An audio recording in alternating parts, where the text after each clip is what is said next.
1월 19일 주일 예배를 시작하겠습니다. 땅과 거기에 충만한 것과 세계와 그 가운데에 사는 자들은 다 여호와의 것이로다. 여호와께서 그 터를 바다 위에 세우시며 강물 위에 건설하셨도다. 여호와의 산에 오를 자가 누구며 그의 거룩한 곳에 설 자가 누구인가?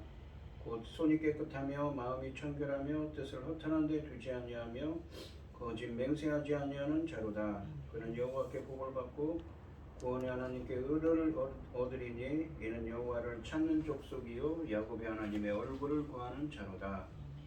아멘. 저희들을 창세전에 택정하시고 여기까지 인도해 주신 주님 감사드립니다.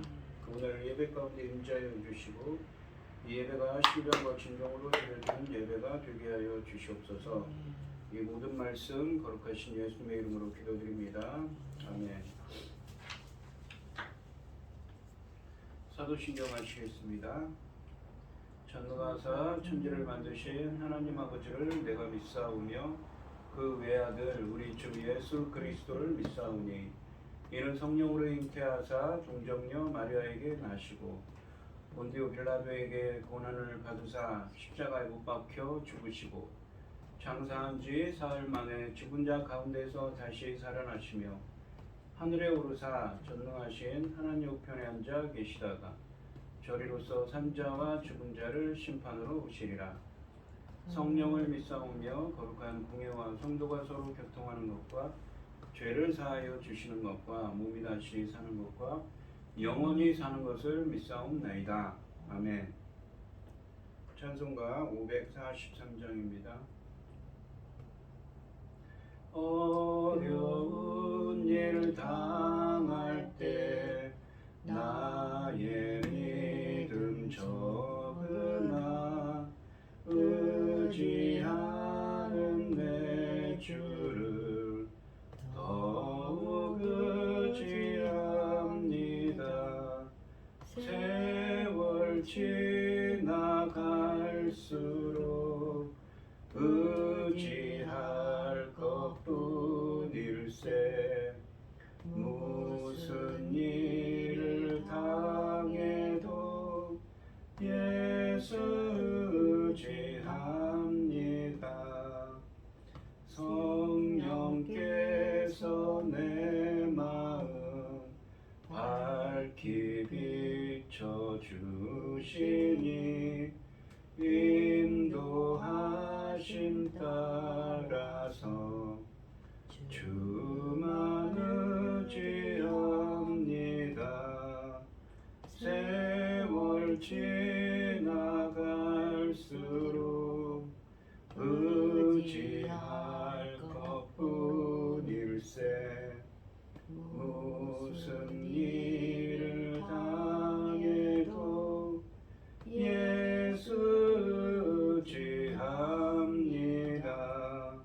밝을 때의 노래와 어두울 때의 기도로 위태할 때 도움을 주께 간구합니다.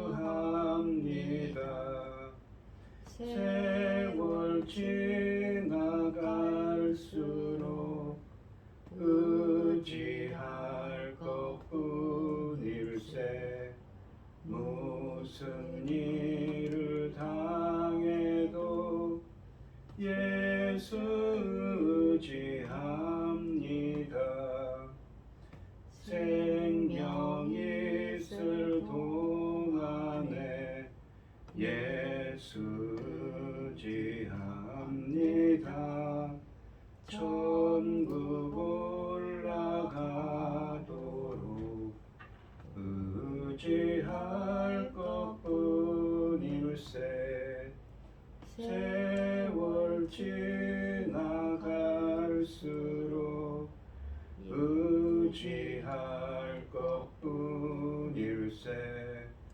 무슨 일을 당해도 예수 의지합니다. 아멘. 기도하겠습니다. 내 영혼아 여호와를 송축하라. 내 속에 있는 것들아 다 그의 거룩한 이름을 송축하라. 내 영혼아 여호와를 송축하며 그의 모든 은택을 잊지 말지어다.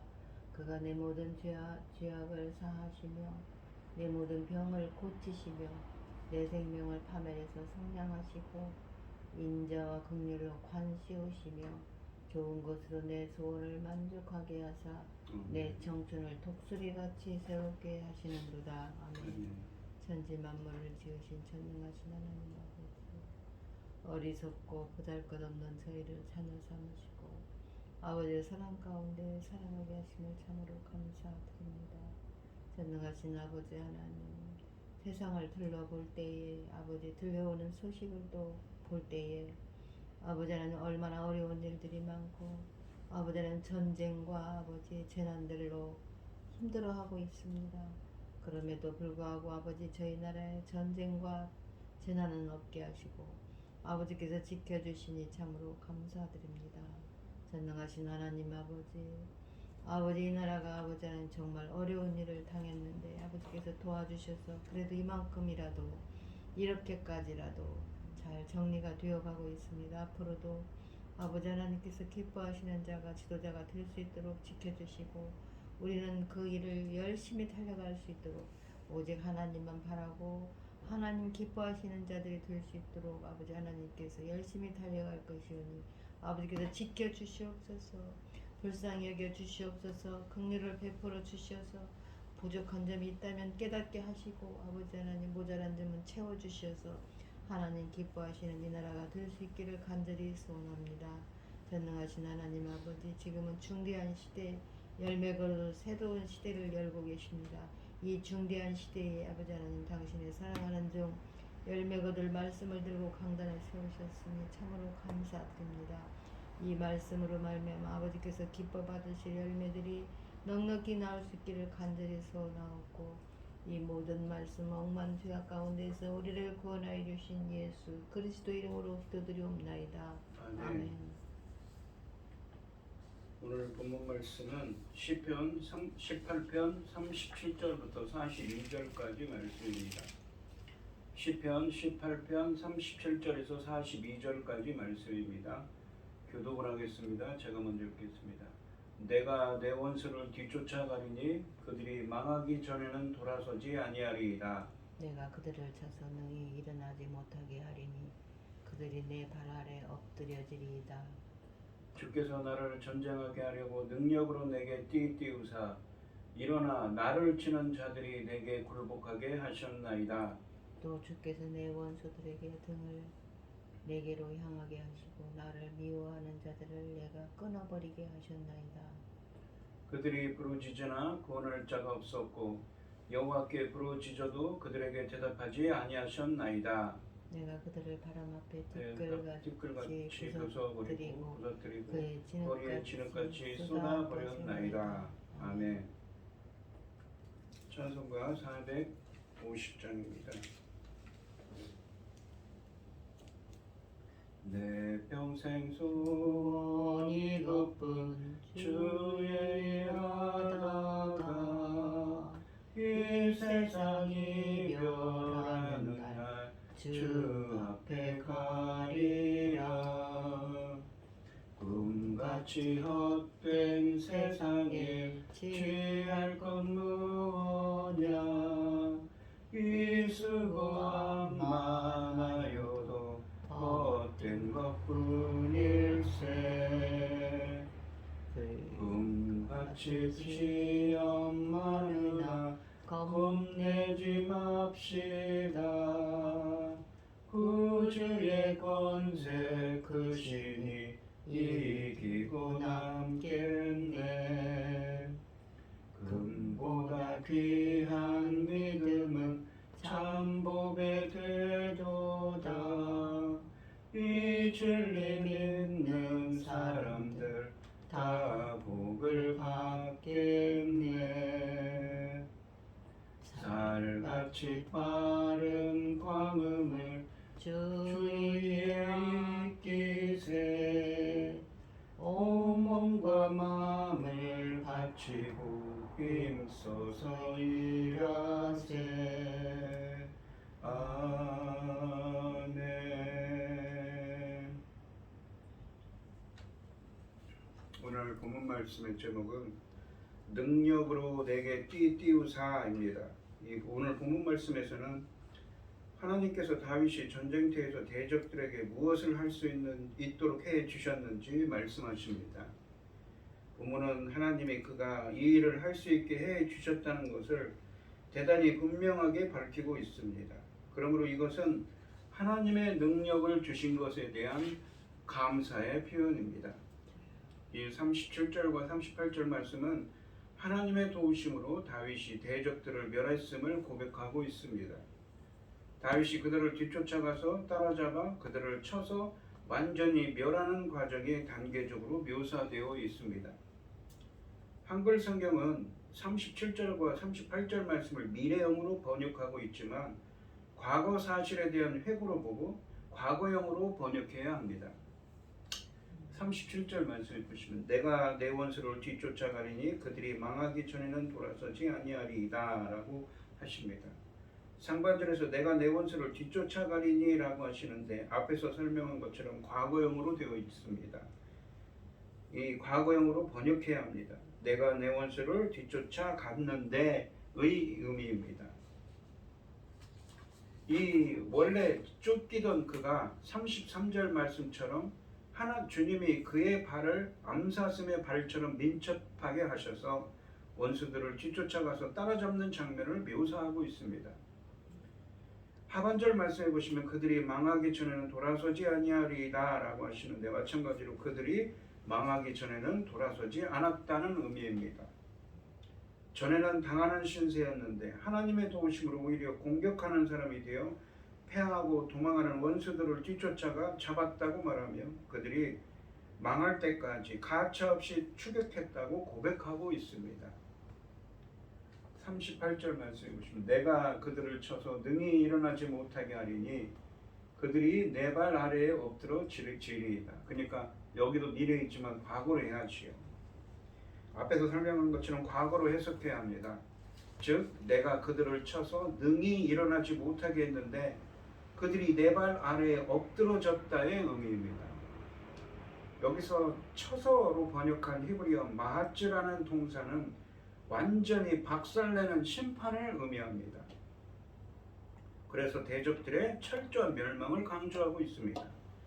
4절과 5절 말씀에서는 다윗에게 사망과도 같이 고통스러웠던 대적들이 반대로 다윗에게 박살나서 철저한 죽임을 당하고 있습니다. 그래서 일어나지 못했고 엎드러졌다라는 표현을 이 본문에서 38절 말씀에서 씁니다. 34절과 35절 말씀처럼 하나님이 주신 놋활과 방패로 무장시켜 주시고 주님이 붙들어 주셔서 싸움에 임한 다윗은 결정적인 승리를 그들을 쳐서 박살을 내고 결정적인 승리를 할 수 있었던 것이지요. 38절 말씀은 다윗이 원수들을 쳐서 완전히 멸하는 과정을 설명합니다. 이것은 20절부터 26절까지 말씀처럼 하나님이 다윗의 의로움을 보상하는 과정이기도 합니다. 39절부터 42절까지 말씀은 하나님이 다윗에게 능력을 주심으로 승리하여 감사하고 있습니다. 어떤 능력을 주셨냐면 주께서 39절에 보면 주께서 나를 전쟁하게 하려고 능력으로 내게 띠띠우사 일어나 나를 치는 자들이 내게 굴복하게 하셨나이다 라고 합니다. 상반절에 보시면 주께서 나를 전쟁하게 하려고 능력으로 내게 띠띠우사 라고 말하는데 이 상반절 말씀은 32절 말씀을 반복하고 있습니다. 띠띠우사로 번역된 이 히브리어 아자르는 허리띠와 같은 것으로 옷을 단단히 묶고 그 띠에 무기를 다는 것을 의미하는데 능력으로 내게 띠띠우사라는 구절은 하나님이 다윗을 당신의 힘과 능력으로 단단하게 무장시키신 것을 표현하는 것입니다. 하나님의 능력으로 무장된 사람인 것입니다. 하반절 말씀은 일어나 나를 치는 자들이 내게 굴복하게 하셨나이다 라고 말씀하십니다. 다윗이 승리한 이유는 하나님이 그에게 힘을 주셔서 띠를 띠우사 힘을 주셔서 능력을 주셔서 다윗을 향하여 일어난 자들, 즉 원수들이 그의 아래에 굴복하게 하셨기 때문이라고 표현하고 있습니다. 40절, 그러니까 하나님께서 능력을, 힘을 주셔서 원수들을 어떻게 해요? 굴복하게 하게 하셨다는 것이지요. 40절 말씀해 보시면, 또 주께서 내 원수들에게 등을 내게로 향하게 하시고 나를 미워하는 자들을 내가 끊어버리게 하셨나이다 라고 합니다. 이 상반절에 보시면 또 주께서 내 원수들에게 등을 내게로 향하게 하시고 라고 하시는데, 원래 등으로 번역된 이 히브리어 단어는 뒷목을 의미합니다. 혹은 목덜미를 의미합니다. 그렇기 때문에 이 상반절은 히브리어 원문으로는 직역을 하면 하나님께서 다윗에게 대적들의 목을 주셨다입니다. 이것은 38절 하반절 말씀처럼 그들이 그의 발 아래 엎드러질 때, 즉 발 아래 엎드러졌다고 있거든요. 38절에 그 엎드러졌을 때 그가 발로 그들의 목을 밟았다는 의미입니다. 이게 성경에서 여호수아서 10장 24절에도 이 비슷한 구절이 있는데, 다윗이 대적들을 완전히 굴복시켜 그들의 목을 밟고 있는 것을 의미합니다. 이 고대 근동 지방에서는 전쟁이 끝나면 패한 나라의 왕이 땅에 엎드리고 승리한 왕은 그의 목을 발로 짓밟는 행위를 공개적으로 행했다고 합니다. 그것이 마치 승리자의 의식 같은 것이지요. 이러한 행동은 좀 잔인하기는 하지만 승자의 절대적인 권위와 패자의 목숨은 승자의 자비에 달려 있다는 것을 모든 사람에게 보여주기 위해서였습니다. 이러한 그림이 여기서 묘사되고 있습니다. 하나님께서 그러니까 능력을 주시고 힘을 주셔서 승리하게 하시고 목을 짓밟도록 승자의 예식을 할 수 있도록 하신 것이지요. 다윗은 하나님의 도움으로 적들의 목을 밟았습니다. 여기서 원수들은 17절 말씀에서는 강한 원수들, 나를 미워하는 자들로서 다윗 자신보다 힘이 센 자들이라고 표현하고 있지만, 이제 그들은 다윗을 위협하는 존재가 아니라 완전히 패배당하고 짓밟힌 존재들로, 다윗에게 굴복한 존재들로 언급되고 있습니다. 하반절은 나를 미워하는 자들을 내가 끊어버리게 하셨나이다 라고 말합니다. 하나님의 도우심에 의해 왕이 다윗이 이 하나님의 거룩한 전쟁을 성공적으로 수행했음을 보여줍니다. 41절 말씀해 보시면 그들이 부르짖으나 구원할 자가 없었고, 그들이 부르짖으나, 그들은 누구입니까? 다윗의 대적들이죠. 구원할 자가 없었고 여호와께 부르짖어도 그들에게 대답하지 아니하셨나이다 라고 하십니다. 이 41절 말씀은 원수들의 관점에서 상황을 다시 묘사합니다. 하나님이 6절 말씀에서처럼 다윗의 부르짖음은 듣고 구원하셨지만, 응답하셨지만 악한 원수들의 부르짖음에 구원의 줄 자가 없었고, 악인들이 여호와께 부르짖어도, 심지어는 하나님께 부르짖어도 응답해 주지 않았다고 말씀하고 있습니다. 만약 이 대적들이 이방나라 군대라고 생각한다면 자신들의 신들의 이름을 다 불러도 응답이 없어서 이스라엘의 하나님 여호와에게까지 도움을 요청한 절박한 상황을 희화화한 것으로 볼 수가 있습니다. 이런 표현들은 여호와는 악한 대적들이 아닌 당신의 의로운 자인 다윗 같은 사람들의 구원자였음을 부각하는 역할을 합니다. 종교개혁자인 칼빈은 이 구절을 역전 현상으로 보기도 합니다. 사울 왕처럼 의인을 공격하고 핍박하면서도 오랫동안 번영을 이루었던 악인들은 자신들이 여호와께 기도응답을 받아서 그렇게 된 것이라고, 오히려 다윗 같은 의인들이 여호와께 버림받은 것이라고 공공연하게 떠들고 다녔습니다. 그런데 결국에는 여호와께서 의인들의 기도를 들으시고 악인들을 멸하심으로써 악인들의 기도에 응답하지 않으셨음을 보여주셨다는 것입니다. 그들은 멸망의 상황에서 하나님을 다급하게 불렀을지는 몰라도 진실함이나 회개함으로 부르지 않았기 때문에 하나님의 응답을 받을 수 없었다는 것입니다. 41절 말씀에 하나님의 무응답은 결국 그들의 철저한 멸망으로 이어지고 있습니다. 42절 말씀을 보시면 내가 그들을 바람 앞에 티끌같이 부서뜨리고 거리에 진흙같이 쏟아버렸나이다. 어떻게? 하나님께서 힘을 주셔서 하나님의 도움으로 그렇게 그들을 그 한때는 다윗을 괴롭히던 힘센 대적들이 이제는 티끌 같은 존재가 되고 바람에 나는 티끌 같은 존재가 되고 진흙 같은 거리에 그냥 버려진 진흙 같은 존재가 되었다는 것입니다. 다윗의 원수들이 전멸되는 모습이 티끌과 진흙으로 나타나고 있습니다. 상반절에 보시면 내가 그들을 바람 앞에 티끌같이 부서뜨리고 라고 하시는데 이 부서뜨리다로 번역된 이 부서뜨리고로 번역된 이 히브리어는 가루를 내다는 의미입니다. 그냥 조각을 내는 것이 아니라 아예 가루를 내버립니다. 그래서 상반절 말씀은 그들이 바람에 날려가는 티끌같이 잘게 철저히 부서졌다는 의미입니다. 마치 티끌처럼 잘게 가루가 났다 가루처럼 되었다는 것이지요. 하반절 말씀해 보시면 거리에 진흙같이 쏟아버렸나이다 라고 하시는데 구약 성경에서 거리의 진흙은 주로 발 아래에 짓밟히는 것입니다. 거리에 진흙같이 쏟아버린다는 것은 쓸모없는 것을 버린다는 뜻으로서 완전한 패배를 상징합니다. 이 42절 말씀에 바람 앞에 티끌같이 부서뜨리고 거리에 진흙같이 쏟아버렸다는 이미지들은 전장에서 철저하게 패하여 쓸모없게 되어버린 대적들의 수치스러운 최후를 묘사하는 것입니다. 그들이 나보다 힘이 세기 때문이로다 라는 17절 말씀처럼 그렇게 강하게 보였던 다윗의 대적들이 이제는 바람에 날아가 버리는 티끌이나 거리에 버려지는 흙처럼 철저하게 멸망하여 사라지게 되었음을 의미합니다. 결국 다윗은 그들을 먼지처럼 날려보냈고 진흙처럼 짓밟았습니다. 다윗은 이 모든 것이 하나님의 은혜였다고 고백하고 있는 것이지요. 자신도 최선을 다해 노력했지만 승리는 여호와께 속한 것이라는 확신이 그의 마음속에서 우러나는 찬양을 이 본문을 통해서 다윗은 하고 있습니다. 오늘 본문 말씀을 보시면 원수에게 쫓기던 다윗이 이제 원수를 쫓는 자가 되었습니다. 다윗은 이 시편 18편에서 절대절명의 위기에 처했습니다. 생명의 위협 속에서 하나님을 찾았습니다. 그런데 이제는 어느덧 원수를 쫓는 자가 되었습니다. 하나님이 그와 함께 하셨기 때문입니다. 의기양양하던 적들은 하나님이 함께 하시는 다윗의 발 아래 굴복하고 목이 짓밟히는 존재가 되었습니다. 원수들도 하나님을 찾지만 하나님은 그들이 아니라 의인인 다윗의 편에 서 계십니다.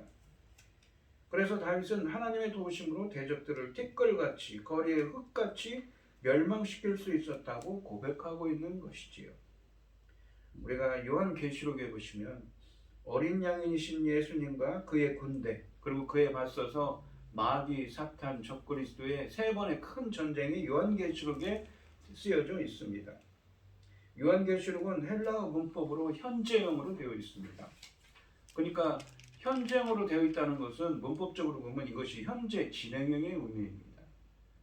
요한계시록은 2000년 전에 쓰였지만 그 말씀은 지금도 살아서 우리에게 적용되는 말씀이죠. 지금도 마귀, 사탄, 적그리스도와 우리 하나님의 군대인 우리들은 하나님의 성도들은 하나님의 사람들은 전쟁을 하고 있는 것이지요. 하나님의 군대와 마귀, 사탄, 적그리스도의 전쟁은 지금도 계속되고 있는 것입니다. 다윗이 살던 시대에도 그렇지만 우리가 지금 살아가는 시대도 마찬가지로 신앙을 위협하는 악한 것들이 많습니다. 오늘 이 시간 우리 성도님들도 다윗처럼 하나님의 도우심과 인도하심으로 신앙을 위협하는 악한 것들에게 승리의 삶을 살아가는 이 여러분이 되시기를 주님의 이름으로 축원드립니다. 기도하겠습니다. 하나님 아버지 감사합니다. 오늘 본문 말씀에서 다윗은 자신이 하나님의 도우심으로 하나님의 힘으로 위기를 어느덧 극복할 수 있었으며 대적에게 쫓기던 자들 쫓겨서 하나님을 찾았던 자신이 오히려 반대로 대적을 쫓아가며 그들을 짓밟고 있고 그들을 무찌르는 모습을 보여주고 있습니다. 오직 하나님의 능력에 힘입어서 가능한 일이었다고 다윗은 고백하고 있습니다. 우리 성도님들도 저희들도 다윗처럼 하나님의 도우심과 인도하심으로 우리의 신앙을 위협하는 우리를 위협하는 악한 것들로부터 승리의 삶을 살아갈 수 있도록 주님께서 인도하시고 보호하여 주시옵소서. 이 모든 말씀 거룩하신 예수님의 이름으로 기도드리옵나이다. 아멘. 찬송가 31장을 하시고 축도하심으로 오늘 예배를 마치겠습니다. 주 안에 기쁨 있네 주 안에 살자 주 안에 평안 있네 주 안에 살자 불안이 연기처럼 스며들어도 주 안에 사는 마음 기쁨 넘치네 주 안에 사랑 있네 주 안에 살자 주 안에 소망 있네 주 안에 살자 검푸른 성난파도 밀어 덮쳐도 주 안에 사는 마음 평화 넘치네 주 안에 영생 있네 주 안에 살자 주 안에 천국 있네 주 안에 살자 불길이 지옥처럼 솟아올라도 주 안에 사는 마음 생명 넘치네.